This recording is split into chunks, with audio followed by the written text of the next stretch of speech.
Hi friends, welcome to పెండమ్స్ kitchen. పెండమ్స్ కిచెన్లో ఈరోజు వీడియోలో విజయవాడలో ఎంతో ఫేమస్ అయిన త్రిప్లెస్ ఇడ్లీ పాక ఇడ్లీ రెసిపీని ఈ వీడియోలో చూపించబోతున్నాను.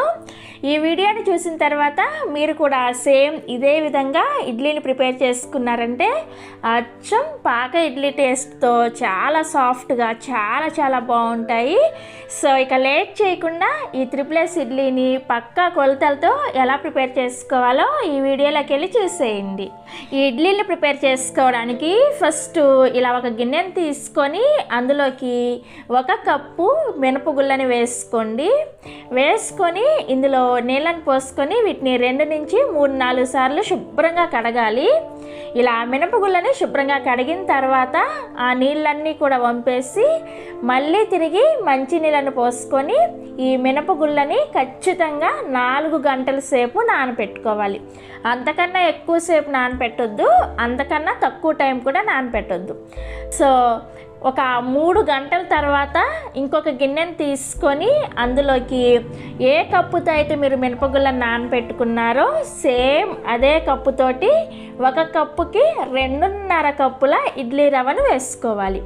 ఈ ఇడ్లీ రవ్వ కూడా చూసారా, ఇలా బాగా సన్నగా ఉన్నది తీసుకుంటేనే మీకు ఇడ్లీ అనేది పర్ఫెక్ట్గా వస్తాయి అన్నమాట. ఇడ్లీ రవ్వని తెచ్చుకునేటప్పుడు బాగా సన్నగా ఉన్నది చూసుకొని తెచ్చుకోండి. సో ఈ ఇడ్లీ రవ్వలోకి నిండా మునిగే వరకు కూడా నీళ్ళని పోసుకొని ఒక 2 నిమిషాల పాటు అలా వెయిట్ చేశారంటే ఈ రవ్వ అంతా కూడా నీళ్ళకి అడుగు భాగానికి వెళ్ళిపోయి పైన నీళ్ళు మాత్రం ఇలా తేలుతాయి అన్నమాట. అప్పుడు ఈ నీళ్ళని వంచేసి మళ్ళీ తిరిగి నీళ్ళని పోసుకొని మరలా ఒక 2 నిమిషాల పాటు వెయిట్ చేసి ఇలా నీళ్ళని వంచేస్తూ ఉండాలన్నమాట. ఇలా చేస్తే మనం శుభ్రంగా రవ్వని కడిగినట్లుగా అయిపోతుంది. ఇదే విధంగా ఒక 3-4 సార్లు క్లీన్ చేసుకోండి.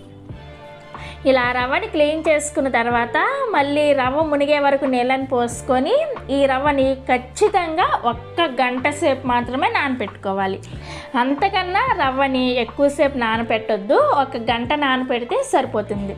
అంటే మినప్పప్పు 3 గంటల సేపు నానిన తర్వాత 1 గంట సేపు ఈ రవ్వను నానపెట్టుకుంటే మనకి మినప్పప్పు అనేది 4 గంటల సేపు నానుతుంది అండ్ రవ్వ అనేది 1 గంట సేపు నానుతుంది అన్నమాట. ఈ ఇడ్లీలు మరింత తెల్లగా రావడం కోసం ఇందులోకి 1 టీ స్పూన్ సాల్ట్ని వేసుకొని రవ్వను నానపెట్టుకోండి. అప్పుడు ఇడ్లీ అనేవి చాలా తెల్లగా వస్తాయి అన్నమాట. సో 1 గంట తర్వాత ఇప్పుడు ఫస్ట్ మినప్పప్పును గ్రైండ్ చేసుకోవడానికి గ్రైండర్లోకి ఈ నానపెట్టుకున్న మినపగుళ్ళని వేసుకొని ఈ పిండిని ఖచ్చితంగా ఒక 20 నుంచి 25 నిమిషాల పాటు గ్రైండ్ చేసుకోవాలి. మధ్యలో ఇలా చేత్తో కలుపుకుంటూ గ్రైండ్ చేసుకోండి. ఈ పిండిని చాలా మెత్తగా వెన్నలాగా గ్రైండ్ చేసుకోవాలి. అప్పుడే మీకు ఇడ్లీలు చాలా సాఫ్ట్గా వస్తాయన్నమాట. ఇక్కడ నేను మీకు గ్రైండ్ చేసిన తర్వాత చూపిస్తున్నాను, చూసారా, మనం ఇలా చేత్తో పట్టుకుంటే చాలా సాఫ్ట్గా ఉండాలన్నమాట. నేను ఇక్కడ 25 నిమిషాల పాటు గ్రైండ్ చేశాను అనమాట. ఇలా గ్రైండ్ చేసుకున్న పిండిని ఒక గిన్నెలోకి వేసుకోండి. ఈ పిండి చూసారా, ఇలా చక్కగా ఎయిర్ గ్యాప్స్ ఫామ్ అయ్యి చాలా బాగుంటుంది అనమాట. ఇప్పుడు ఇందులోకి మనం ముందుగా నానబెట్టుకున్న రవ్వలో నుంచి నీళ్ళన్నీ కూడా వంపేసుకొని ఈ రవ్వని మాత్రమే చేత్తో ఇలా గట్టిగా పిండేసేసి 1 చుక్క నీళ్ళు కూడా లేకుండా గట్టిగా పిండుకొని ఈ మినపరుబ్బులోకి ఈ రవ్వని వేసేసుకోండి. ఇదే విధంగా మిగిలిన రవ్వను కూడా గట్టిగా పిండేసి ఈ మినపరుబ్బులోకి వేసుకొని ఇప్పుడు ఈ మినపరుబ్బు అండ్ రవ్వ 2 కూడా చక్కగా కలిసేటట్లుగా చేత్తో చక్కగా కలుపుకోండి. ఇలా బీట్ చేస్తున్నట్లుగా కలుపుకోవాలన్నమాట. ఇలా కలుపుకుంటే మనకి ఈ మినపరుబ్బు అండ్ రవ్వ కూడా అన్నీ కూడా చక్కగా కలుస్తాయి అన్నమాట.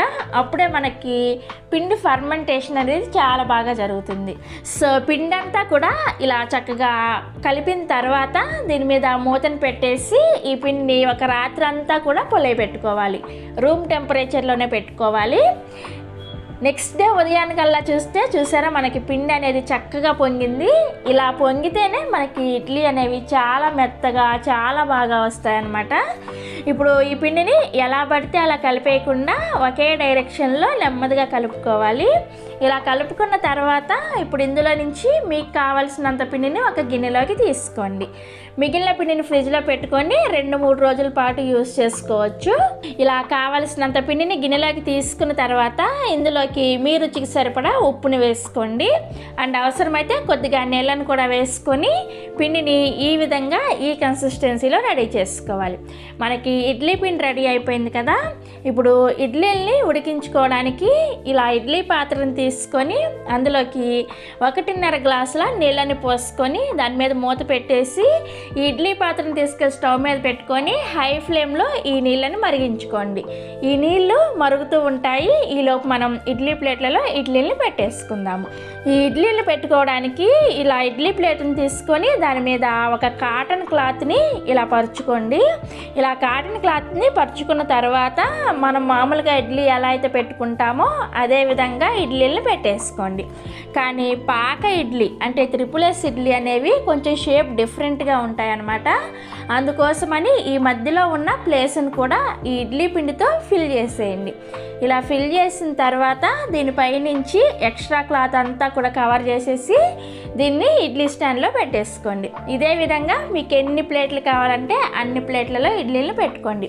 ఒకవేళ మీ దగ్గర ఇలా కాటన్ క్లాత్ కనుక లేకపోతే మామూలుగా ఇడ్లీ ప్లేట్లని నూనెతో కానీ లేదంటే నీళ్ళతో కానీ గ్రీస్ చేసుకొని నార్మల్ ఇడ్లీ పెట్టుకున్నట్లుగా కూడా పెట్టుకోవచ్చు. అలా చేసుకున్నా కానీ చాలా పలుచగా చాలా సాఫ్ట్గా వస్తాయన్నమాట ఇడ్లీ. సో ఇలా ఇడ్లీ స్టాండ్ని సెట్ చేసుకున్న తర్వాత ఇప్పుడు ఆల్రెడీ మనం ముందుగా ఇడ్లీ పాత్రలో నీళ్లు పోసుకొని మరిగించుకుంటున్నాం కదా. ఆ నీళ్ళలో ఈ స్టాండ్ని పెట్టేసి ఈ ఇడ్లీని మీడియం ఫ్లేమ్లో ఒక్క 10 నిమిషాల పాటు ఉడికించుకోవాలి. ఈ ఇడ్లీ ఉడుకుతూ ఉంటాయి. ఈలోపు నేను మీతో ఒక మంచి విషయాన్ని షేర్ చేస్తాను. ఇక్కడ నేను ఒక 2 ప్లేట్లు అలాగే ఒక కప్పు ఒక గ్లాసు అలాగే ఒక వాటర్ బాటిల్ని చూపిస్తున్నాను. చూసారా, ఇది వచ్చేసి మన సబ్స్క్రైబర్ మన ఛానల్ మీద అభిమానంతో గిఫ్ట్ పంపించారనమాట. చాలా రోజులు అయిపోయింది ఈ గిఫ్ట్ వచ్చి. మీతో షేర్ చేసుకోవడానికి నాకు టైం కుదరలేదు, అందుకని ఈ వీడియోలో ఇంక్లూడ్ చేశాను. ఇక్కడ చూసారా, ఇది వచ్చేసి కప్ అనమాట. ఈ స్టీల్ కప్పు చాలా మందంగా చాలా చాలా బాగుంది. నాకైతే చాలా బాగా నచ్చింది. ఈ కప్పు మీద వచ్చేసి మా బాబు పాప ఫొటోస్ అలాగే నేమ్స్ కూడా ఉన్నాయి. చూసారా, ఇవి వచ్చేసి కస్టమైజ్డ్ ప్రింట్ అనమాట. అంటే ఎంగ్రావిడ్ పెయింట్ ఉంటుంది కదా, అది అనమాట. ఇది లైఫ్ లాంగ్ కూడా ఇది పోదనమాట. ఇదే విధంగా లైఫ్ లాంగ్ ఉంటాయి. నేను ఆల్మోస్ట్ 1.5 month ఈ ప్లేట్స్ని అలాగే కప్స్ని యూస్ చేసిన తర్వాతే మీతో చూపిస్తున్నాను. చాలా బాగున్నాయి. అదేవిధంగా గ్లాస్ మీద కూడా మా బాబుది అలాగే మా పాపది ఫోటో అలాగే పేర్లు కూడా వేయించామన్నమాట. ఇదే విధంగా ఇది వచ్చేసి ప్లేటు. ఈ టిఫిన్ ప్లేట్ మీద కూడా ఇలా పాప బొమ్మ అలాగే పాప పేరుని చేయించి ఇచ్చారనమాట.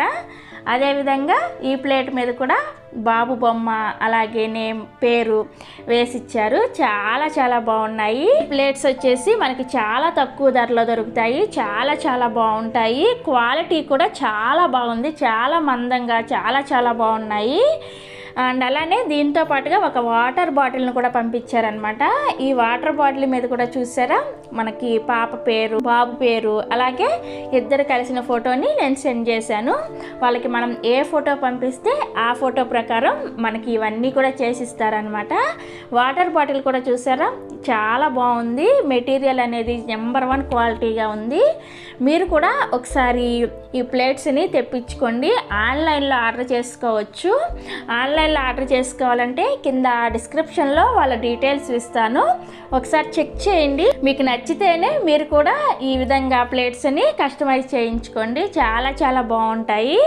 సో చూసారు కదా, నాకైతే చాలా చాలా నచ్చాయి అనమాట. 10 నిమిషాల తర్వాత మనకి ఇడ్లీ అనేవి చక్కగా ఉడికిపోయాయి. ఇప్పుడు స్టవ్ ఆఫ్ చేసేసి ఈ ఇడ్లీ స్టాండ్ని తీసుకొచ్చి బయట పెట్టేసి ఈ ఇడ్లీ ప్లేట్ అని ఇలా సపరేట్గా పెట్టుకొని ఒక 2-3 నిమిషాల పాటు అలా వదిలేసేయండి. ఇలా వదిలేసిన తర్వాత ఇప్పుడు ఒక ఇడ్లీ ప్లేట్ని తీసుకొని ముందు నేను ఇక్కడ క్లాత్ వేసుకొని ఇడ్లీ పెట్టుకున్నాను కదా, దాని మీద ఇలా కొద్దిగా నీళ్ళని చిలకరించుకోండి. ఇలా నీళ్ళని చిలకరించుకోవడం వలన మనకి క్లాత్ నుంచి ఇడ్లీ అనేవి చక్కగా ఊడొస్తాయి అన్నమాట. ఇలా నీళ్ళని చిలకరించుకున్న తర్వాత ఈ ఇడ్లీని ఈ విధంగా డీమోల్డ్ చేసుకోవాలి. ఇలా డీమోల్డ్ చేసుకున్న తర్వాత ఇప్పుడు ఇవి షేప్ డిఫరెంట్గా ఉంటాయని చెప్పాను కదా, మధ్యలో మనం కొద్దిగా పిండిని వేసుకొని పెట్టుకున్నాం కదా, ఆ పిండిని మధ్యలోకి ఇలా కట్ చేయండి. యాక్చువల్గా SSS ఇడ్లీ అనేవి స్క్వేర్ షేప్లో ఉంటాయన్నమాట. అంటే మనకి హోటల్స్లో అలా చూస్తే మనకి ఇడ్లీ ప్లేట్ అనేది స్క్వేర్ షేప్లో ఉంటుంది కదా, సో ఆ స్క్వేర్ షేపు మొత్తం కూడా ఇలా ఫిల్ చేసేసి వాళ్ళు కట్ చేసేస్తారనమాట. కానీ మనకి ఇంట్లో ఇలా రౌండ్ ప్లేట్లే ఉంటాయి కాబట్టి ఈ విధంగా చేసుకొని మనం ఇలా కట్ చేసుకున్నాం అంటే హోటల్ స్టైల్లో SSS ఇడ్లీలు రెడీ అయిపోయాయి. ఇదే విధంగా నేను నార్మల్గా పెట్టిన ఇడ్లీని కూడా చూపిస్తున్నాను. చూసారా ఎంత మెత్తగా ఎంత తెల్లగా వచ్చాయో, చాలా చాలా టేస్టీగా ఉంటాయి. నోట్లో పెట్టుకుంటే అలా కరిగిపోతాయి. ఈ ఇడ్లీల్ని నల్ల కారంతో అలాగే నెయ్యితో సర్వ్ చేస్తారనమాట. చాలా చాలా టేస్టీగా ఉంటాయి. సో మీరు కూడా తప్పకుండా ఒకసారి ఈ కొలతలతో ఇడ్లీని ప్రిపేర్ చేసుకొని చూడండి. మీ ఇంట్లో అందరికి కూడా తప్పకుండా నచ్చుతాయి. ట్రై చేస్తారు కదా, ట్రై చేస్తారని అనుకుంటున్నాను.